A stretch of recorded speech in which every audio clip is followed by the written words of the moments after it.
سنوات بإقليم كردستان، مرتاح راحة تامة وماكو تفرقة بين عربي بين كردي بين مسيحي بين يزيدي، تعيش على هذه الأرض بأمن وأمان وسلام الحمد لله، وعلى مرتاحين تم الراحة بإقليم كردستان. ونشكر القوات الأمنية في إقليم كردستان وجميع المواطنين إقليم كردستان، والحمد لله عايشين ومرتاحين. أنا جاي سائح في كردستان في أربيل،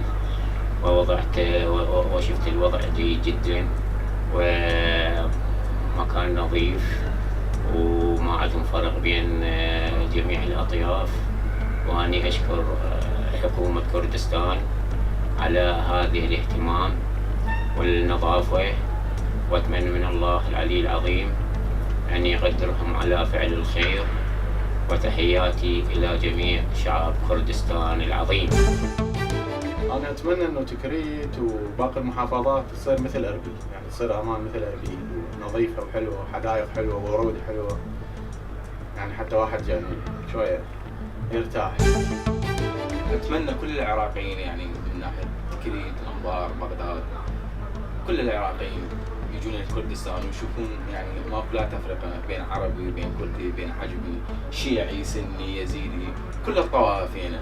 واتمنى يعني مثل تجي تصير تكريت مثل أربيل، يعني أربيل جنة في الأرض.